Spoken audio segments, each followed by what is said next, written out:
Hi everyone, સૌને મારા જય સંસ્કાર. Today I am going to teach you Standard 9 Hindi Sem 2 Lesson number 16 भारतीय संस्कृति में गुरु शिष्य के संबंध. इसके लेखक है श्री आनंद शंकर महाराज. प्रस्तुत लेसन बहुत ही अहमियत दिखाने वाला एक लेसन है. प्राचीन संस्कृति हम दिन ब दिन भूलते जा रहे हैं और हम पश्चिम के देशों का ऐसे कॉपी करते हैं मानो हमने अपने देश में कुछ देखा ही नहीं. असल में पश्चिम वाले देश अपनी जगह पर ठीक है, लेकिन हमारी संस्कृति भी कुछ कम नहीं है. हमारे यहाँ सीखने वाली बहुत ही सारी चीजें मौजूद है. प्रस्तुत लेसन में गुरु और शिष्य के संबंध प्राचीन काल में कैसे थे उस पर रोशनी डाली गई है. वर्तमान परिस्थिति में स्कूल कॉलेज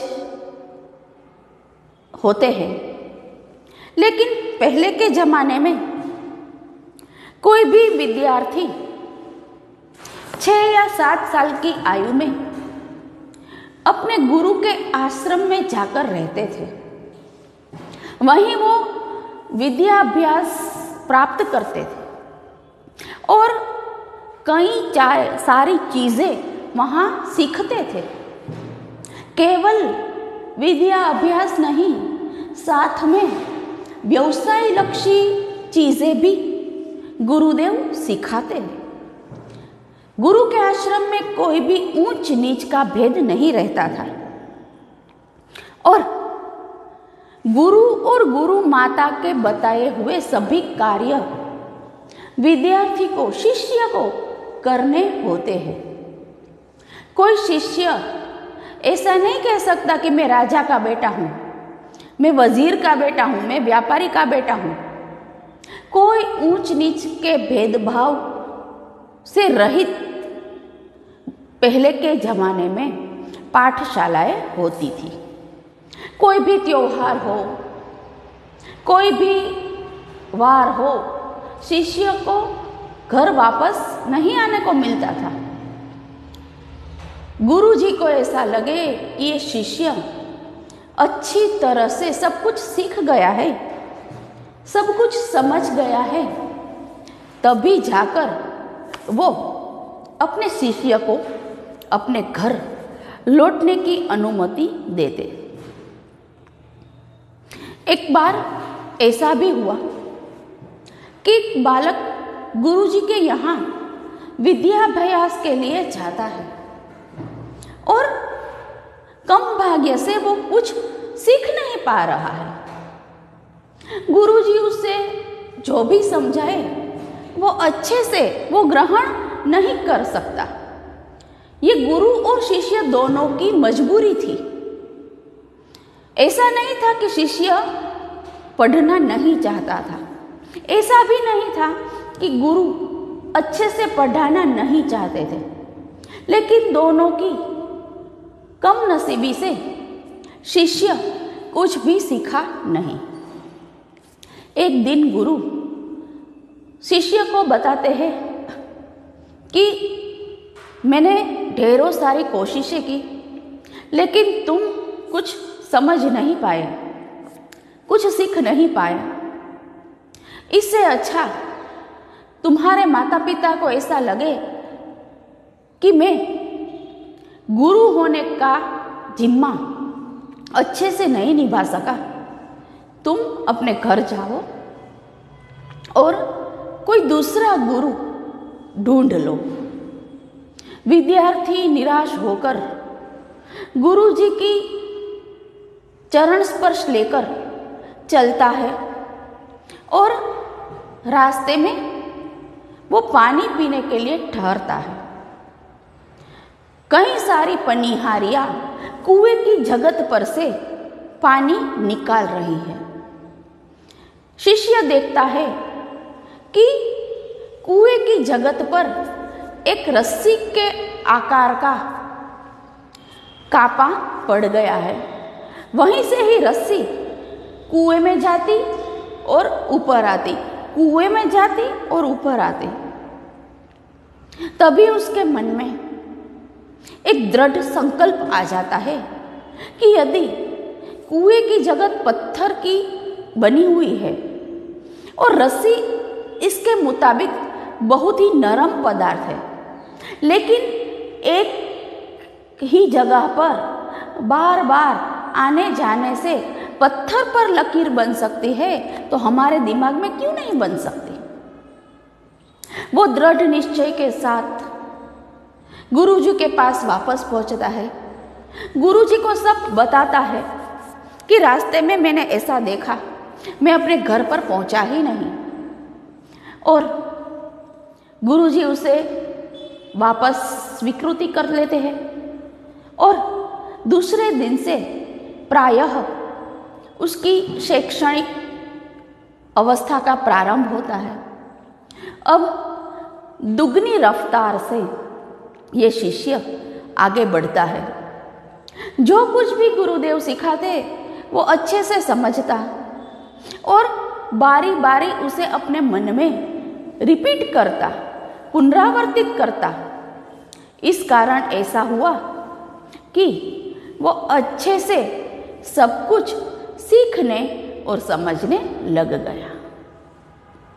ऐसे वो जीवन में बहुत ही आगे बढ़ गया। चलिए लेसन शुरू करते हैं। हमारे समाज में व्यावसायिक संस्कृति का बोलबाला है। इसी कारण गुरु शिष्य संबंध में परिवर्तन आ गया है। पहले विद्यालय मंदिर के समान माने जाते थे। शिक्षा देना एक आध्यात्मिक अनुष्ठान था। वह परमेश्वर प्रति का एक माध्यम था। पैसे देकर शिक्षा नहीं खरीदी जाती थी। आज स्थिति बिल्कुल बदल गई है और अब शिक्षण कार्य पेट पालने का साधन बन गया है।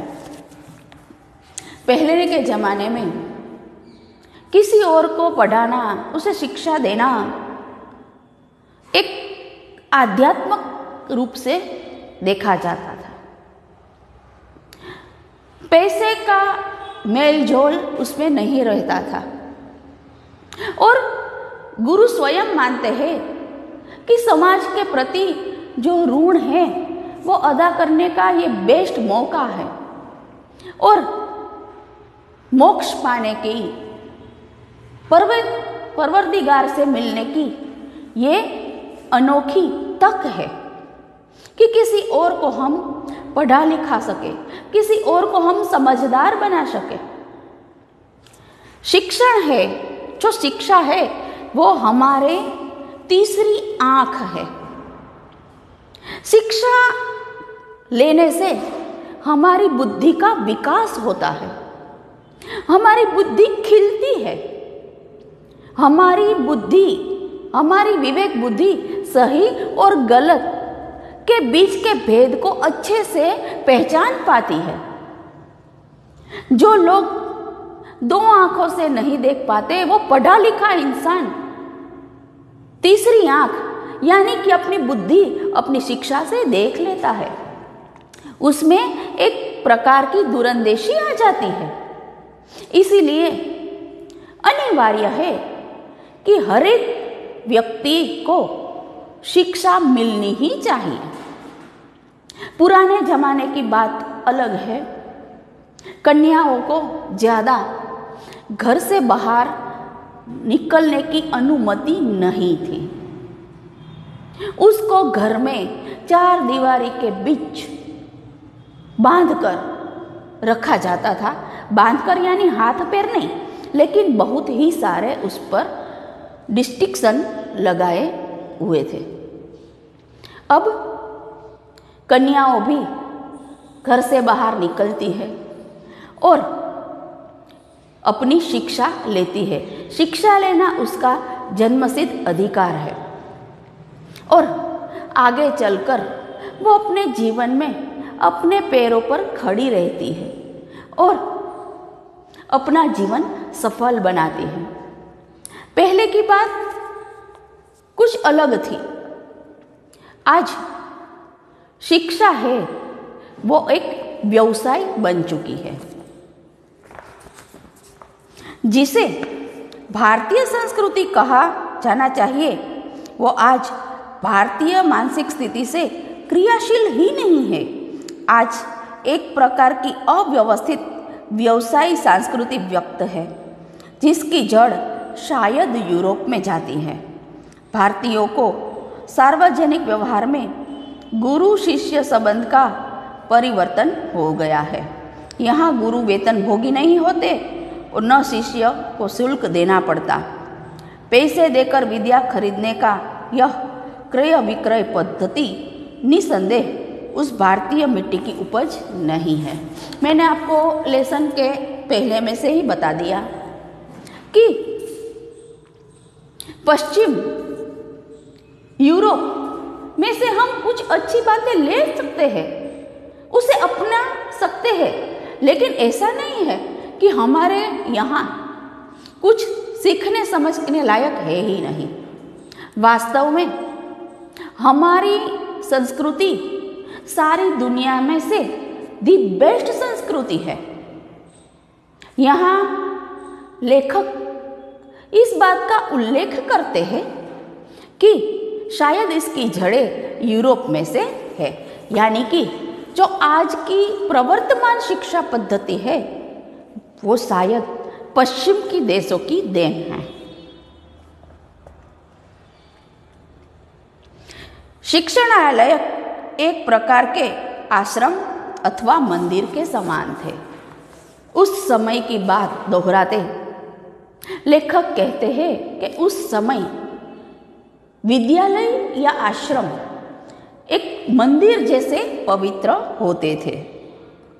गुरु को साक्षात परमेश्वर ही समझा जाता था। शिष्य पुत्र से अधिक प्रिय होते थे। यहाँ सम्मान मिलना ही शक्ति पाने का रहस्य है।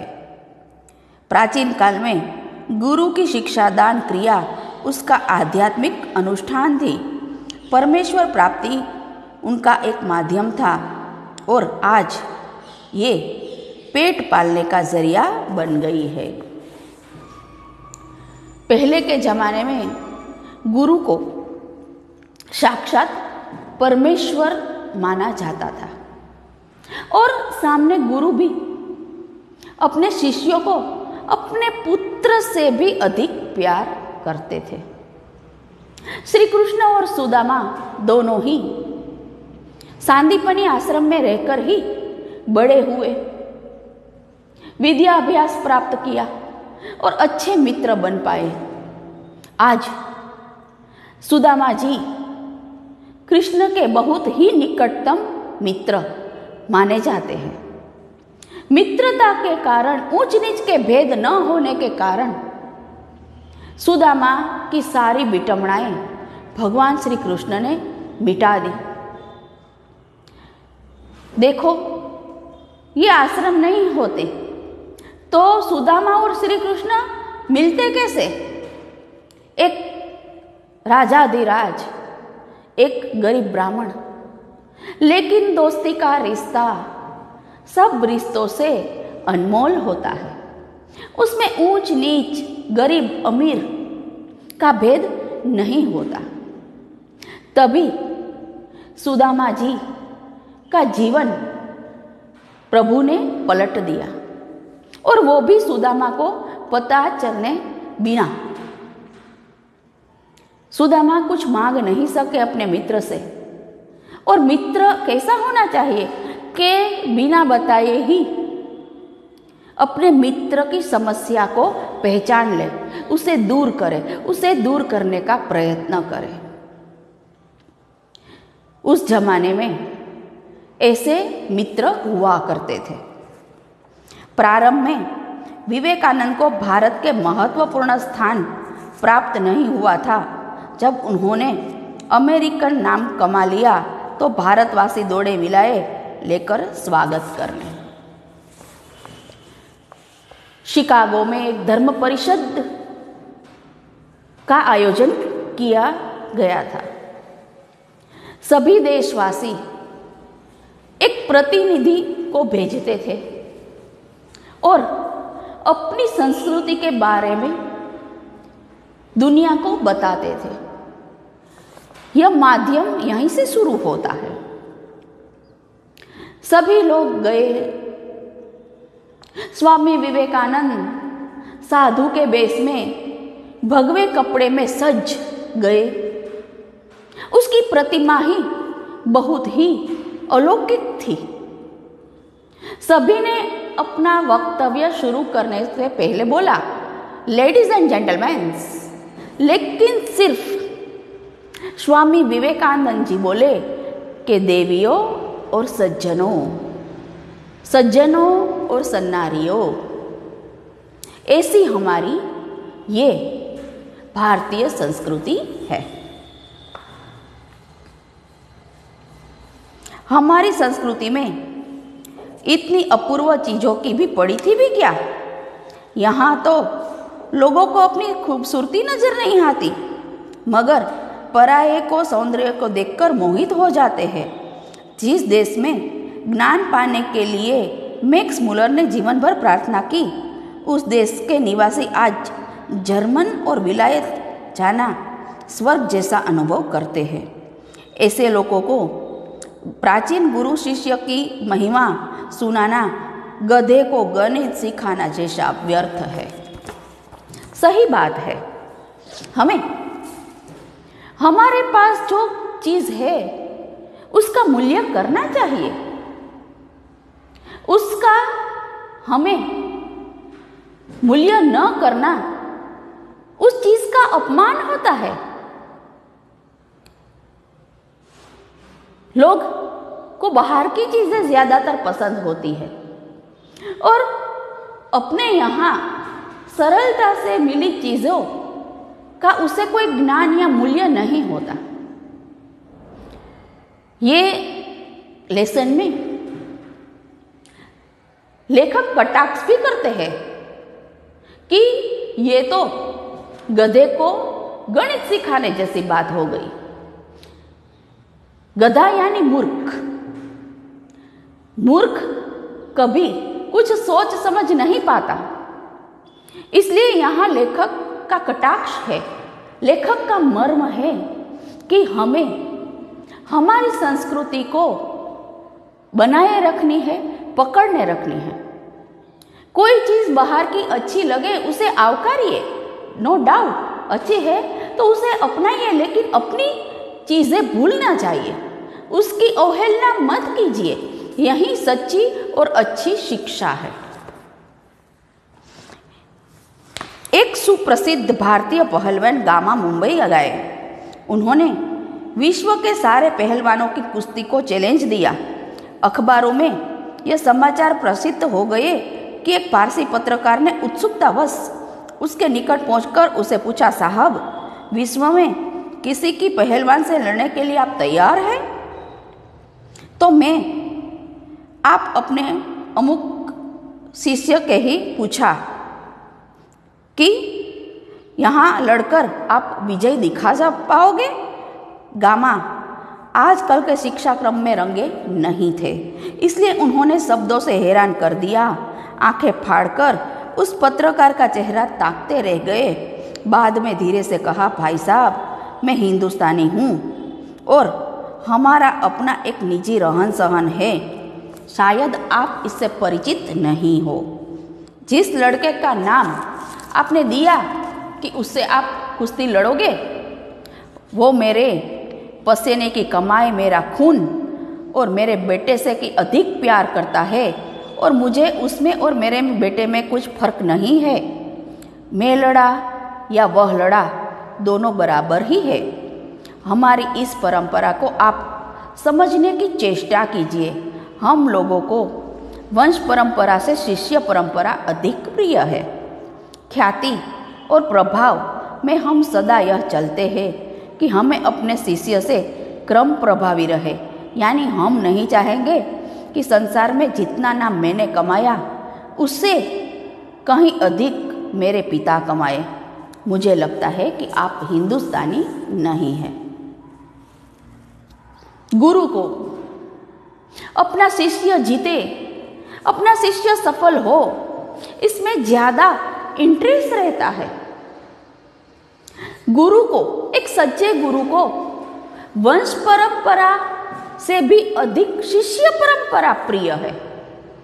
और गामा पहलवान उस पत्रकार को कहते भी है कि शायद आप हिंदुस्तान से नहीं हो। जो आप हिंदुस्तान से होते तो आप मुझे ऐसा प्रश्न ही नहीं करते कि मैं जो आदमी को दिखाऊं उससे आप लड़ पाओगे, जीतोगे। यहां मैं लड़ूं या मेरा शिष्य लड़े, दोनों एक ही है। बात जीतने और हारने की नहीं है, बात यहां पर प्यार की है। ये लेसन अभी समाप्त नहीं हुआ। मैं इस वीडियो को यहां पर ही अटका देती हूं।